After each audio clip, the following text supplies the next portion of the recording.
Ya, kembali di iNews Sore pemirsa, Bribka Rohmat, supir kendaraan taktis Brimob menjalani sidang Komisi Kode Etik Profesi atas kasus meninggalnya pengemudi ojek online Afan Kurniawan. Sidang digelar tertutup di gedung TNCC Mabes Polri, Jakarta pada Kamis pagi.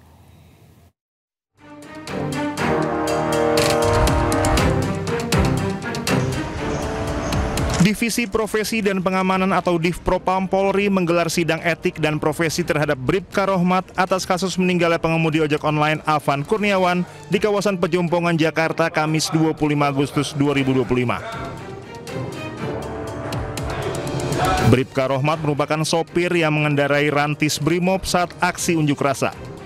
Sidang digelar tertutup di gedung TNCC Mabes Polri, Jakarta, Kamis pagi. Dalam sidang ini juga dihadirkan Kompolnas sebagai pihak pengawas eksternal. Komisioner Kompolnas M. Hoirul Anam berharap sidang etik mengungkapkan cara berkomunikasi antara Kompol Kosmas sebagai komandan dengan Bribka Rohmat sebagai sopir. Harapan kami memang bisa didalami lagi terkait kenapa itu mobil meninggalkan rombongannya.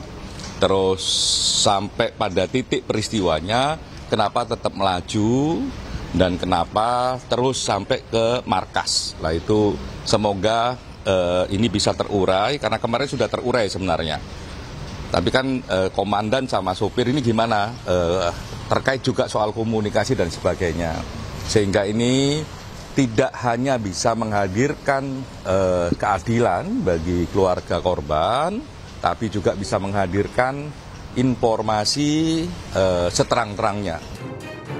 Sebelumnya, Divisi Propam Polri menjatuhkan hukuman pemberhentian tidak dengan hormat terhadap Danyon Resimen 4 Korbrimob Polri Kompol Kosmas Kajugae pada sidang etik yang digelar kemarin. Kompol Kosmas dan Bribka R ditetapkan melakukan pelanggaran kategori berat, sedangkan 5 personil lainnya ditetapkan melakukan pelanggaran kategori sedang. Dari Jakarta, Salam Pulungan, Jamie Jasin, Rama Romadona, iNews melaporkan. Dan untuk informasi terkini terkait sidang etik anggota Brimob penabrak Afan, sudah ada jurnalis iNews Jessica Winoto di Mabes Polri. Jessica, selamat sore menjelang malam. Ada update apa dari sidang etik anggota Brimob hari ini? Ya, selamat sore Reni dan juga pemirsa. Untuk kondisi terkini di gedung TNCC Mabes Polri Jakarta, bahwa hingga saat ini pun sidang kode etik terkait mobil rantis yang menabrak dan menewaskan satu orang pengemudi ojek online yang bernama almarhum Afan Kurniawan hingga saat ini masih berlangsung. Yang mana informasinya bahwa pada hari ini diagendakan untuk disidangnya seorang pengendara atau supir dari mobil rantis pada kejadian tersebut, yaitu bernama Bribka Rohmat. Tetapi informasi juga pun bahwa sidang kode etik ini telah dimulai sejak pukul 9.30 pagi waktu Indonesia Barat dan sempat diistirahatkan dan dijadwalkan untuk dilanjutkan pada pukul 1.30 siang hari waktu Indonesia Barat. Tetapi baru saja kami mendapatkan informasi bahwa sidang kode etik ini baru saja dilanjutkan kembali pada pukul 5 sore waktu Indonesia Barat. Sehingga untuk informasi terkait agenda pada hari ini apa yang didalami, informasinya bahwa yang akan didalami untuk atau merupakan poin-poin utama untuk pendalaman keterangan dari Bribka Rohmat pada saat kejadian, yaitu komunikasi antara Bribka Rohmat dengan komandan saat kejadian, lalu apakah Rohmat menyadari telah melindas korban saat mengemudi rantis, lalu juga bagaimana situasi psikologis di dalam kendaraan saat menghadapi keramaian massa, lalu apakah posisi sopir memungkinkan untuk melihat korban yang berada di depan, dan juga yang terakhir situasi ketika melindas situasinya seperti apa. Sehingga hal ini pun menjadi salah satu poin-poin utama yang akan didalami pada saat sidang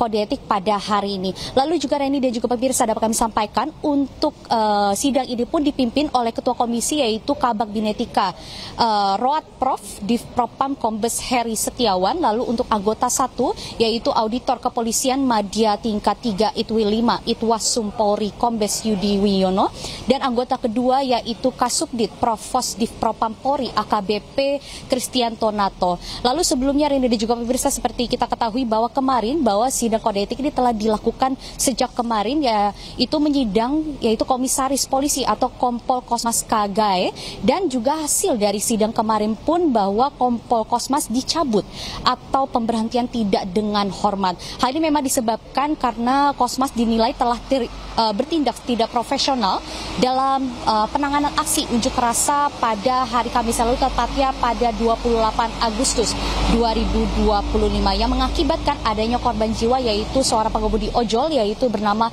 almarhum Afan Kurniawan. Dan juga selain itu pun dapat kami sampaikan bahwa pada kasus ini pun adanya 7 orang terdakwa, yaitu 2 orang terdakwa yang ditetapkan sebagai melakukan pelanggaran berat, yaitu komisaris polisi atau Kompol Kosmas Kagae dan juga Basat Brimob Polda Metro Jaya, yaitu Bribka Rohmat, yang pada hari ini disidang. Selain itu pun 5 orang terdakwa lainnya yang merupakan penumpang juga dinyatakan atau ditetapkan sebagai aparat yang melakukan pelanggaran sedang. Sehingga hingga saat ini pun Reni dan juga pemirsa, kami akan terus memantau perkembangan situasi di sini, karena selain dari untuk pendalaman keterangan dari Bribka Rohmat ini pun agendanya adalah pemutusan vonis dari Bribka Rohmat, apakah akan diberikan vonis PTDH, yaitu pemecatan atau pencabutan secara tidak hormat seperti komandan atau Kompol Kosmas seperti yang kemarin. Sementara itu, Reni. Baik Jessica, terima kasih atas update-nya. Kami masih akan terus menunggu update dari jalannya sidang kode etik hari ini. Selamat bertugas kembali Jessica. Pemirsa, Kompol Kosmas Kagae, penabrak pemudi ojek online Afan Kurniawan, diberhentikan dengan tidak hormat dari kepolisian. Mendengar putusan itu, Kompol Kosmas menangis di ruang sidang.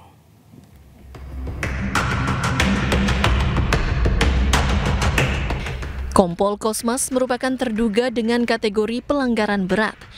Ketua Majelis Sidang KKEP menyatakan pemberhentian tidak dengan hormat atau PTDH sebagai anggota Polri. Pemberhentian tidak dengan hormat atau PTDH sebagai anggota Polri. Komandan Batalion Resimen 4 Korps Brimob Kompol Kosmas Kagae mengatakan dirinya tidak memiliki niat untuk menabrak pengemudi ojek online Afan Kurniawan. Ia menyatakan peristiwa tersebut di luar dugaannya. Sungguh demi Tuhan, bukan ada niat untuk membuat orang celaka, tetapi sebaliknya. Namun peristiwa itu sudah terjadi. Pada kesempatan ini, saya juga mau menyampaikan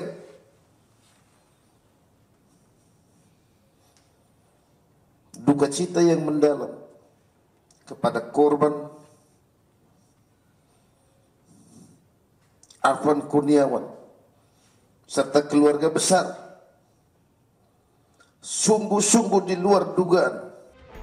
Dari hasil pemeriksaan, Divpropam Polri mengklasifikasikan pelanggaran menjadi 2 kategori, yakni pelanggaran berat dan pelanggaran sedang. 2 personel Kompol Kosmas Kagae dan Bribka Rohmat melakukan pelanggaran berat karena berperan langsung sebagai pengemudi dan pendamping di kursi depan kendaraan taktis. Tim Liputan iNews melaporkan. Komandan Batalion Resimen 4 Korps Brimob Polri Kompol Kosmas Kagae menangis usai dijatuhkan hukuman pemberhentian tidak dengan hormat atau PTDH dalam sidang Komisi Kode Etik Profesi Polri terkait kasus Brimob tabrak pengemudi ojol hingga tewas. Kompol Kosmas meminta maaf kepada keluarga Afan. Pada kesempatan itu ia mengatakan tidak ada niat untuk membuat orang lain celaka. Untuk menjaga keamanan dan ketertiban umum, juga keselamatan seluruh anggota yang saya wakili. Walaupun juga dengan risiko yang begitu besar.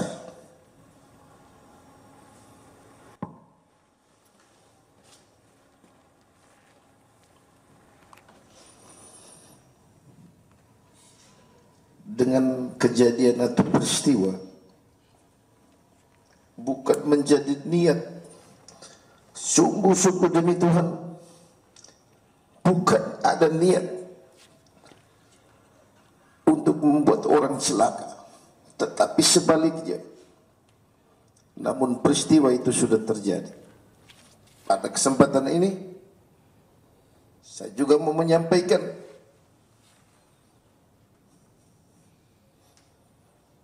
duka cita yang mendalam kepada korban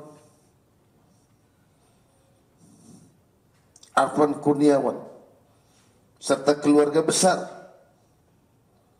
Sungguh-sungguh di luar dugaan, dan saya mengetahui ketika korban meninggal, ketika video viral,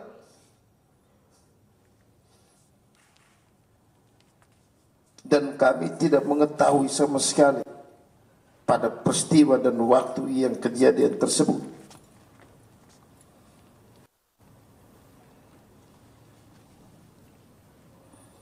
Setelah kejadian video viral, kami ketahui setelah beberapa jam berikutnya melalui medsos. Dan kesempatan ini pula saya juga mohon maaf kepada pimpinan Polri ataupun rekan-rekan Polri yang sedang bertugas menjaga keamanan ketertiban umum.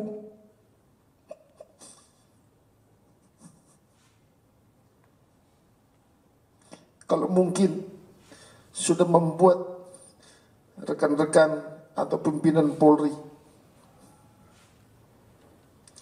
menjadi pekerjaan yang banyak mengorbankan waktu dan tenaga, tapi bukan maksud dan tujuan kami. Tujuan kami hanya melaksanakan tugas totalitas pengabdian kami kepada negara dan bangsa, menjaga ketertiban dan keselamatan harta benda dan lain-lain demi keamanan ketertiban umum. Ketua Sidang yang mulia, Ketua Sidang Kode Etik, dengan keputusan ini saya akan berpikir-pikir dulu, dan saya akan berkoordinasi dan berbicara dengan keluarga besar. Salam hormat saya. Terima kasih. Sementara itu, Polres Tangerang Selatan telah menangkap sejumlah pelaku pengerusakan di rumah Menteri Keuangan Sri Mulyani dan Nafa Urba. Saat ini pun para pelaku masih menjalani pemeriksaan di Satreskrim Polres Tangerang Selatan. Usai pengerusakan dan penjarahan yang terjadi di rumah Menteri Keuangan Sri Mulyani dan Nafa Urba, Polres Tangerang Selatan menangkap sejumlah pelaku pengerusakan. Polisi belum merinci jumlah pelaku yang telah diamankan dan peran mereka. Pasalnya, saat ini pelaku masih diperiksa secara intensif. Sementara dalam proses penyidikan, memang benar sudah ada beberapa orang yang sudah kita amankan, sudah statusnya juga sudah kita tahan. Nanti mohon waktu rekan-rekan, kami sementara bekerja, ya. Kejadian yang di Pondok Aren itu kami sementara bekerja maksimal, bahu-membahu juga dengan asistensi dari Ditreskrim Polda Metro Jaya. Bapak Kapolda sangat mengatensi juga kasus ini, sehingga kami mohon waktu. Yang pasti sudah ada beberapa tersangka yang sudah kami amankan yang terlibat langsung, yang terbukti terlibat dalam kasus tindak pidana tersebut. Ya. Sebelumnya rumah Menteri Keuangan Sri Mulyani dan rumah Nafa Urba dirusak dan dijarah oleh sekelompok orang tak dikenal. Hingga kini, polisi masih terus menyelidiki seluruh pelaku yang terlibat dalam penjarahan ini. Dari Tangerang Selatan, Banten, Nunung Purnomo, iNews melaporkan. Ya, kita ke informasi lain pemirsa. Dalam rangka menyambut Hari Pelanggan Nasional 2025, sejumlah kegiatan dilakukan, salah satunya bertemu langsung dengan pelanggan yang dapat menjadi wadah menampung harapan dan masukan untuk terus berinovasi dan memberikan pelayanan terbaik.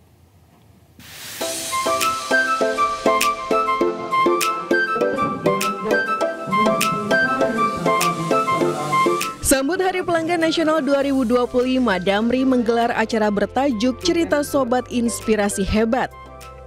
Kegiatan ini sebagai bentuk apresiasi kepada pelanggan setia yang telah memberikan kepercayaan. Pelanggan terpilih dari segmen antar kota antar provinsi atau AKAP dan pemandu moda berbagi pengalaman melalui sesi bincang seru bersama Damri selama perjalanan.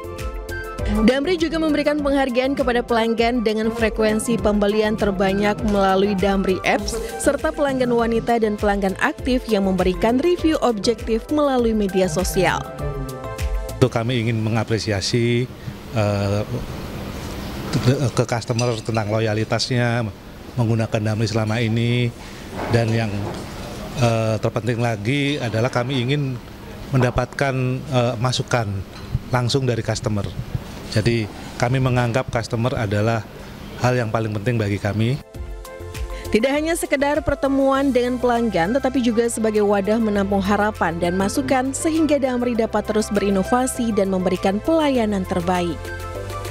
Utamanya sih kalau saya lihat Damri ini banyak dipilih sama pelanggan-pelanggan, sama traveler itu utamanya karena ketepatan waktu sama kecepatan waktu sih Mas. Jadi memang Damri ini berangkatnya itu dari satu titik. Jadi kalau di Surabaya ya dia berangkatnya mungkin dari Terminal Bungurasi aja, atau dia punya satu titik lagi di loketnya di Ahmad Yani. Ya sudah, dari sana berangkat langsung ke tujuan. Damri berkomitmen untuk mempererat hubungan emosional dan menjadikan setiap perjalanan senantiasa penuh makna. Dari Jakarta, Nata Arman, Sutrisno, iNews melaporkan. Relawan Kemanusiaan Indonesia yang akan menembus blokade Gaza tiba di Tunisia. Informasi selengkapnya akan kami hadirkan usai jeda. Tetaplah bersama kami.